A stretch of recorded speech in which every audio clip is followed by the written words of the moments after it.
cujo título vocês já verificaram ali no slide.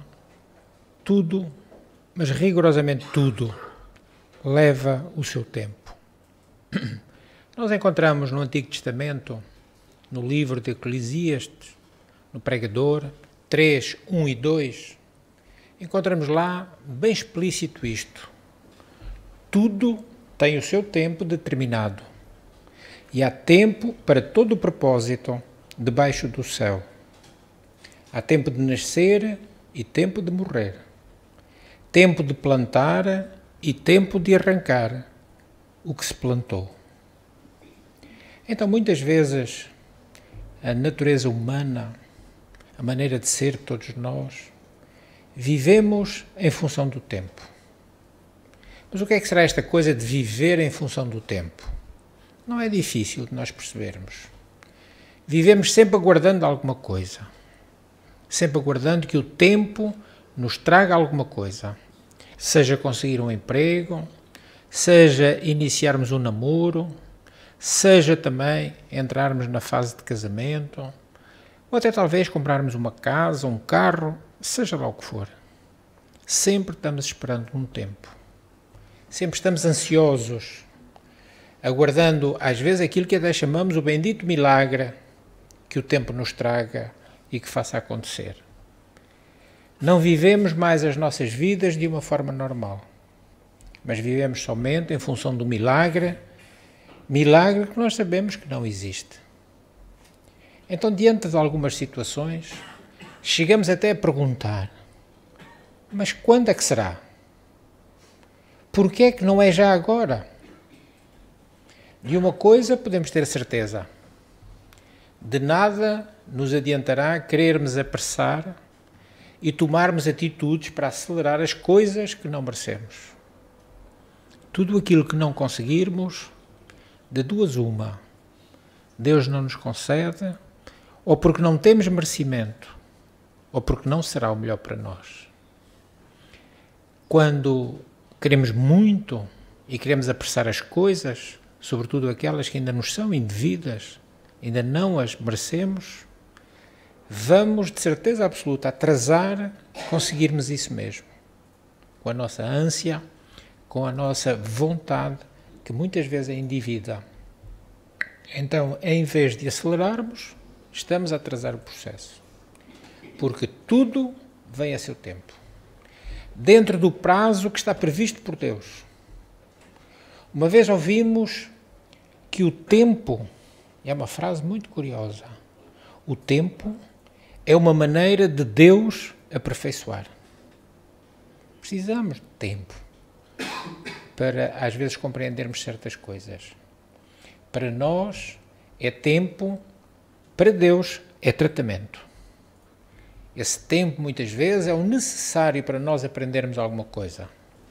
Quem sabe o que pretendemos ainda não chegou devido a atitudes e posicionamentos que Deus quer tratar em nós. A impaciência, o egoísmo, o orgulho. Então Deus não dá para que nós consigamos, através do não ter, tratarmos em nós, conseguir essas virtudes, para depois então as coisas chegarem. As criaturas humanas não somos muito pacientes. Ou melhor, não somos nada pacientes. Temos pressa em tudo. E então acontecem os atropelos da vida, aquelas situações que nós mesmos provocamos, somos nós. Fruto do que pensamos, do que fazemos, como fazemos, somos nós que trazemos esses atropelos à nossa própria vida. Quantas das vezes por ansiedade? Não conseguimos ter paciência para aguardar o tempo certo. Alguém poderia dizer, mas quando é esse tempo certo? Como é que eu vou saber quando esse tempo vai chegar? É simples. Observemos os sinais que nos rodearem. E se estivermos atentos, nós vamos saber. Quando for tempo, isso nos trará tranquilidade, alegria e não mais angústia. Se não estamos angustiados por conseguir algo, é porque com certeza vamos conseguir. Deixaremos a tristeza e iremos ter uma paz total. É hora da chegada. Então, geralmente, quando alguma coisa está para acontecer, ou chegar até à nossa vida, há sempre pequenas manifestações no cotidiano, no dia-a-dia, enviando-nos sinais, indicando que estamos no caminho certo, para que realmente as coisas cheguem. Quantas vezes nós quase intuitivamente nos apercebemos de que aquilo que há tanto esperávamos está para chegar. Então contemos que Deus mesmo vai direcionar-nos para o caminho certo, indicando que agora é a hora, agora é o tempo. Numa das suas muitas obras, o grande escritor Mário Quintana escreveu algo muito belo. Com o tempo, você vai aprendendo que o segredo não é correr atrás das borboletas. O segredo é cuidar do jardim para que as borboletas venham até você. Porque se corrermos atrás das borboletas, elas fogem. Mas se tivermos um jardim cuidado, elas vêm. São elas que vêm para o nosso jardim. Então isto quer dizer que muitas vezes andamos a correr atrás daquilo que não devemos, quando nos deveríamos limitar tranquilamente a aguardar que as coisas cheguem até nós. Então não vivamos em função dos bens, das coisas, de sonhos inalcançáveis, de milagres. Apenas vivamos para conseguir os nossos objetivos com naturalidade, com tranquilidade. A partir de agora, não pensemos que as coisas que vão cumprir-se e acontecer no seu tempo, ou no tempo que nós queremos, mas acontecerão no tempo que Deus entende. Quando aceitarmos isto, a nossa vida vai facilitar e vai ajudar-nos a lidar com as nossas ansiedades. Confiamos. E a confiança é tudo. A confiança sólida dá-nos fé. A fé ajuda-nos a ser pacientes. Então, dentre todos os dons que a divindade concede ao homem, o tempo tem que ter um lugar especial. É ele que acalma as paixões indevidas. Quantas vezes precisamos que o tempo passe para que as nossas paixões indevidas acalmem, ou até passem. Porque o tempo nos ensina que tudo, como já dissemos, tudo tem sua hora, tudo tem o local certo. É o tempo que cicatriza as feridas mais profundas das nossas dores. É ele que coloca o algodão do penso anestesiante nas nossas chagas abertas. Muitas vezes por incompreensões e tantas outras coisas que nos fazem sofrer tanto. Mas o tempo ajuda. É ele que nos permite amadurecer. Através de quê? Do exercício sadio da reflexão. Pararmos para pensar. Quando isso fazemos, adquirimos ponderação e bom senso. É o tempo que desenha marcas nas nossas faces. Espalha neve nos nossos cabelos. Mas ao mesmo tempo, ensina calma e paciência. Quando o passo já se faz um pouco mais lento pelo peso dos anos. É o tempo que confirma as grandes verdades e destrói as falsidades.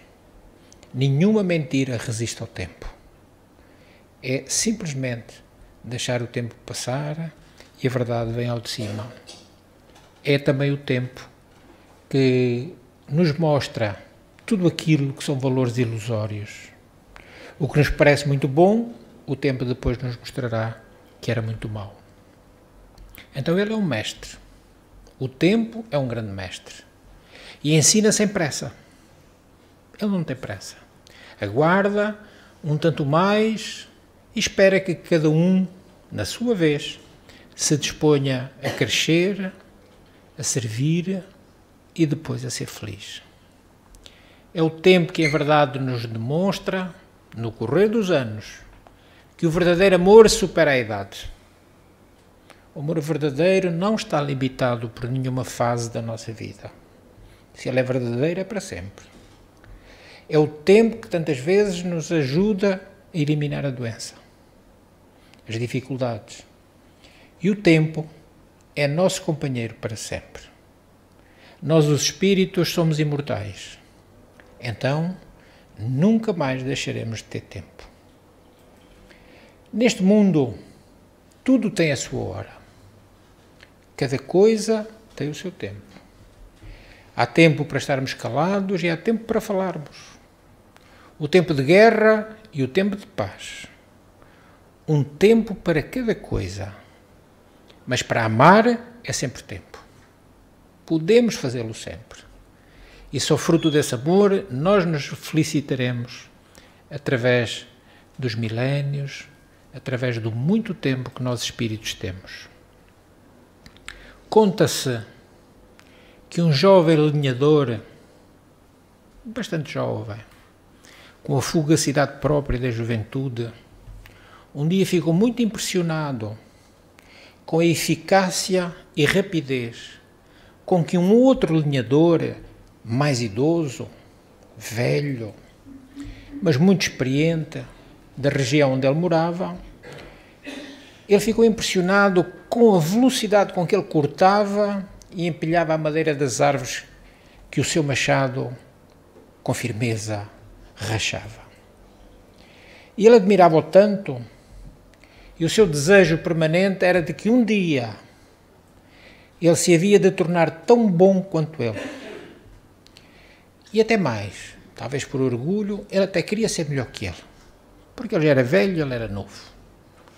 Então, decidindo que no ofício de cortar madeira ele havia de ser o melhor de todos, um dia o jovem procurou o idoso lenhador no propósito de aprender com ele tudo o que ele sabia. E assim, tornar-se-ia melhor do que ele mesmo.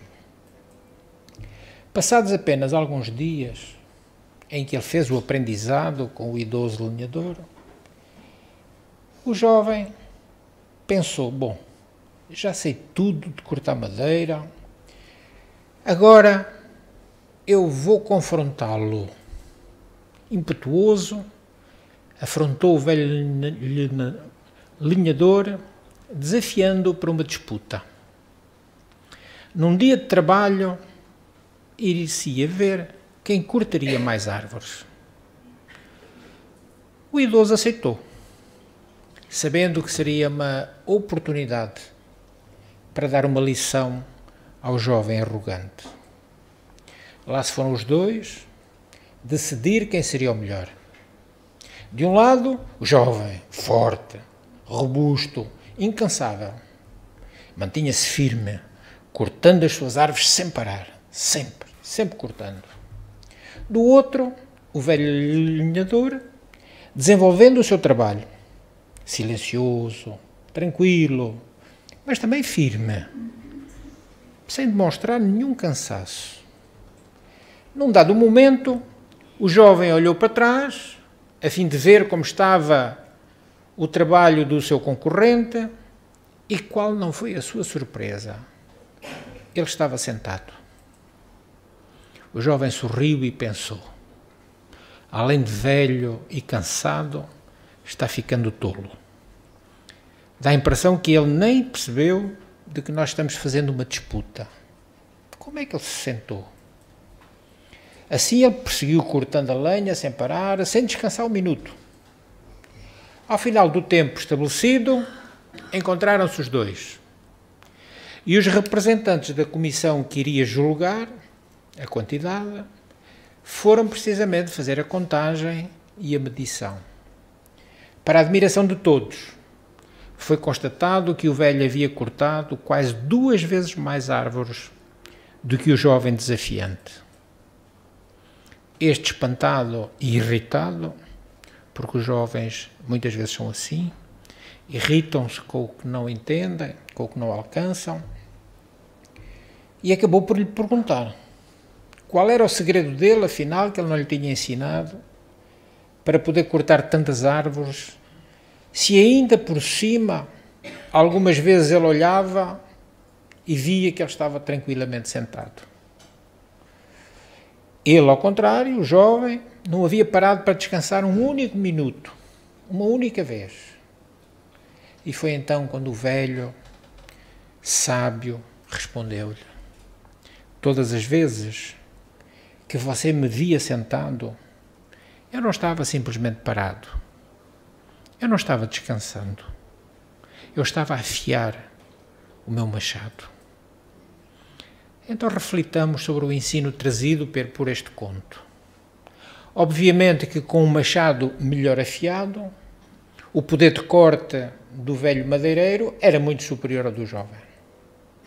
Este, embora mais vigoroso na força, certamente não percebeu que com o tempo o seu machado perdia o fio e com isso perdia a eficácia do corte. Quando chegamos a determinadas épocas das nossas vidas, como por exemplo o fim de mais um ano de trabalho, o fim de um esforço grande que tínhamos feito, o fim de um empreendimento, de uma intenção de reforma íntima, esta lição pode ser muito bem aplicada. É tempo de nós afiarmos o machado. Embora achemos que não possamos parar, que tempo é dinheiro, como muitos dizem, que vamos ficar para trás, perceberemos, na prática, que se não pararmos para amolar o nosso machado, de tempos a tempos, não conseguiremos êxito. Afiar o machado não é apenas descansar o corpo, é também refletir, avaliar, limpar a nossa mente e reorganizar o nosso íntimo. Afiar o machado é raciocinar, usar a inteligência para descobrir se estamos usando as nossas forças da melhor forma possível e se é para um fim útil. Assim, guardemos algum tempo para essas práticas que são realmente necessárias e veremos mais tarde que o nosso machado poderá cortar as árvores com muito mais eficiência. Claro que estas árvores são as dificuldades, quase utilizando as comparações das parábolas de Jesus. O machado é a nossa vontade. As árvores a bater são as dificuldades.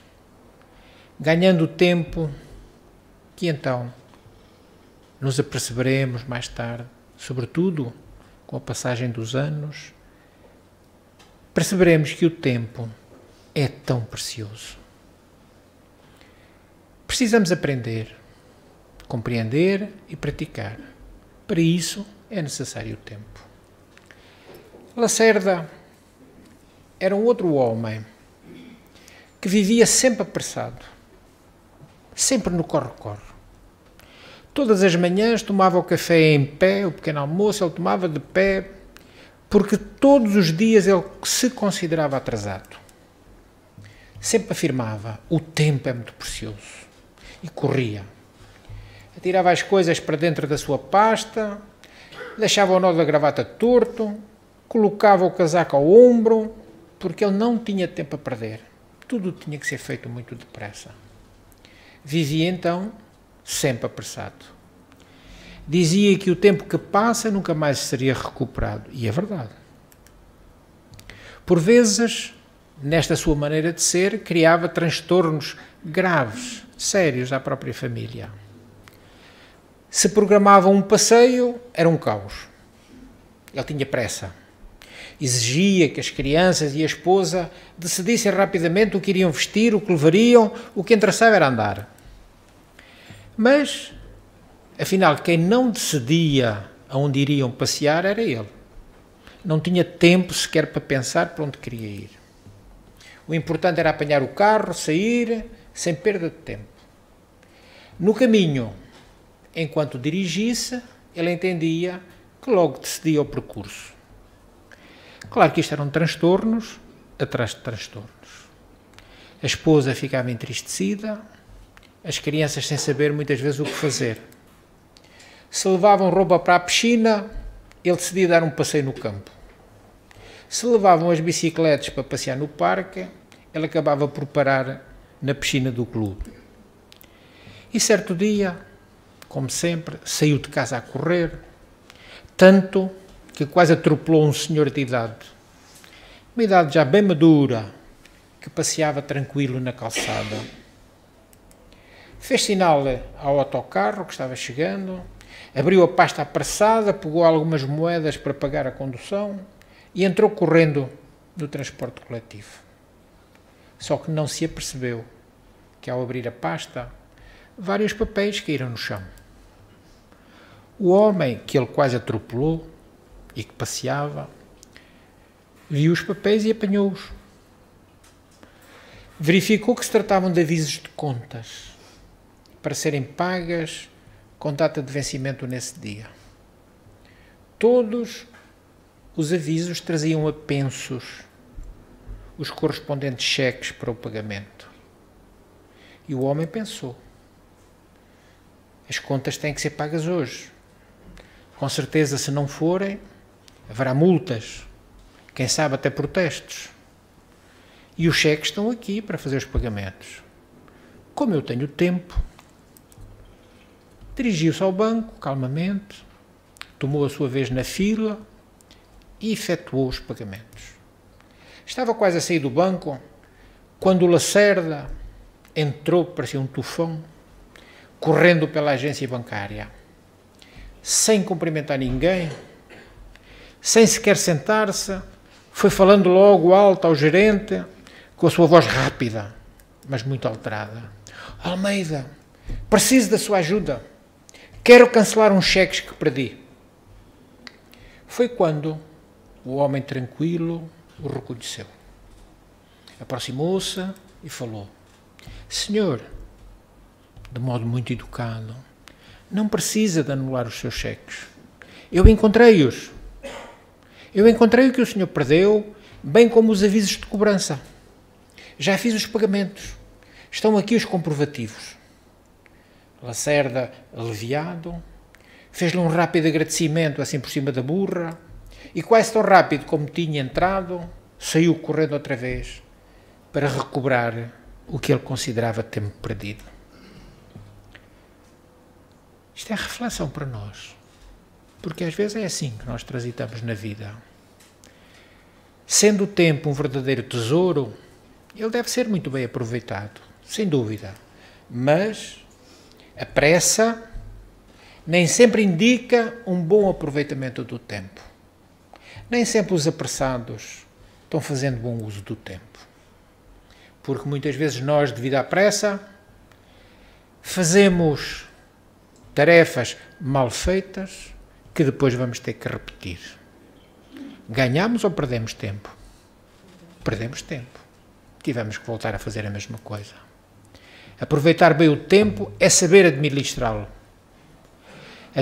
Administrá-lo tão bem que a forma como nós desenvolvermos todas as tarefas, por ordem de prioridades, porque este é o segredo. O segredo de não malbaratarmos o tempo é darmos as devidas prioridades àquilo que deve ser feito em primeiro lugar. E quando eu decidir quais são as prioridades, então eu vou fazer da melhor e da forma mais correta. Aí eu estarei aproveitando bem o tempo. Saberei dividir as horas para o trabalho, para o descanso, para o lazer e, acima de tudo, o tempo para estar com a família. Aproveitar bem o tempo, então, é saber viver as horas com equilíbrio, que o Lacerda não sabia. Numa das suas epístolas, uma das suas cartas aos Romanos, Paulo de Tarso fala precisamente sobre a importância do tempo. E segundo ele, palavras suas, aquele que faz caso do dia, para o Senhor o faz. Ou seja, quem desvaloriza o dia que vive é ingrato para com Deus. Isto leva, muitas vezes, a pensarmos que não percebemos ainda os valores infinitos do tempo. Ainda não estamos capacitados para percebermos em plenitude a questão do tempo.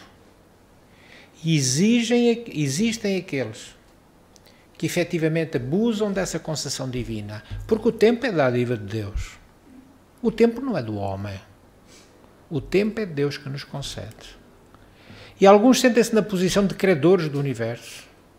Tudo é meu. Só que, ao reencarnarmos na Terra, o homem é investido na condição de usufrutuário de variados tesouros, sendo também o tempo um deles. E só mediante o uso sóbrio e útil, o tempo pode providenciar o nosso aperfeiçoamento espiritual. É uma ferramenta extraordinária para nós lograrmos o nosso aperfeiçoamento espiritual. Sendo a nossa vida imortal, o homem, como já dissemos, sempre irá dispor de tempo. Iremos viver enquanto espíritos milhares de milhões de anos, porque não acabaremos jamais. Mas o que representa o tempo, se o nosso tempo não tiver luz, se o nosso tempo não tem equilíbrio, como o Lacerda, para que nos adianta o tempo se malbaratarmos a saúde? Para que interessa o tempo se nós nos deixamos vencer pelo ócio? Então são raros aqueles que valorizam em verdade o dia, sobretudo nas suas infinitas possibilidades. A cada dia nós podemos ter infinitas possibilidades. Então os que trabalham com seriedade, os que perdoam, aqueles que têm conversações sadias, esses cuidam de ser agentes da paz e do progresso. E em toda a parte se multiplicam as fileiras dos que procuram desbaratar o dia, ou malbaratar. A velha expressão popular, matar o tempo. Olhem que coisa, matar o tempo. Evidencia um descuido nosso. O descuido com que nós tratamos o tesouro do tempo. Ninguém quer matar o dinheiro, ninguém quer matar a fortuna, mas alguns querem matar o tempo. E gastam essas horas matando o tempo em passatempos inúteis, jogos viciantes, conversações nocivas, muitas leituras que não edificam. No entanto, um dia de paz, de harmonia e iluminação constituirão um bem de valor infinito. Quantas vezes coisas simples que nos deu paz um dia nos acompanha longos meses ou anos ou até uma vida. Os interesses imediatistas do mundo apregoam em altos berros que tempo é dinheiro, mas o que entretanto nós verificamos é que existência após existência, muitos que correram atrás do tempo para ganhar dinheiro têm de recomeçar obras inacabadas. Não têm tempo para fazer tudo.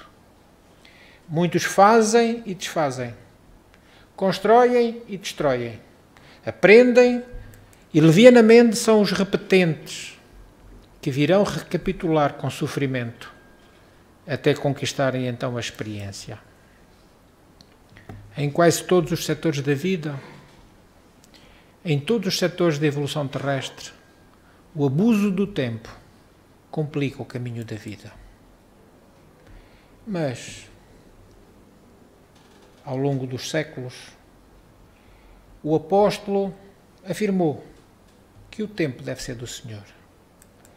E ao concluir o tempo de mais esta existência terrena, inevitavelmente cada um de nós responderá em como e em que utilizou o seu tempo precioso. Teremos que dar contas do nosso tempo, como teremos que dar contas de muitas outras coisas. Se vivemos em paz, ainda que ao nosso redor haja muitos tormentos, os tormentos do mundo, mas se vivermos em paz, teremos sido bons senhores do nosso próprio tempo. Se tivermos eleito o que nos merecia dedicação, num dado instante, e fizemo-lo com serenidade, teremos vivido com o propósito do aprendizado. Porque o importante é nós aprendermos a ser. Já não é mais o aprendermos a ter, é aprendermos a ser. Porque essa é a desafiadora tarefa de construir na nossa intimidade, através do tempo, o reino de Deus. O reino que na figura da linguagem tantas vezes utilizada por Jesus nos concitava é que tudo está dentro de nós, incluindo o próprio reino de Deus. Assim sendo, ficamos com alguma reflexão para as nossas mentes acerca desse tesouro que, como dissemos, pode situar-se bem ao lado de outros aos quais damos muito valor, mas a partir de hoje, com certeza, também iremos dar muito valor àquilo que é o nosso tempo, porque temos o tempo limitado em cada reencarnação, mas temos o tempo ilimitado ou imortal enquanto espíritos. Que Jesus nos abençoe.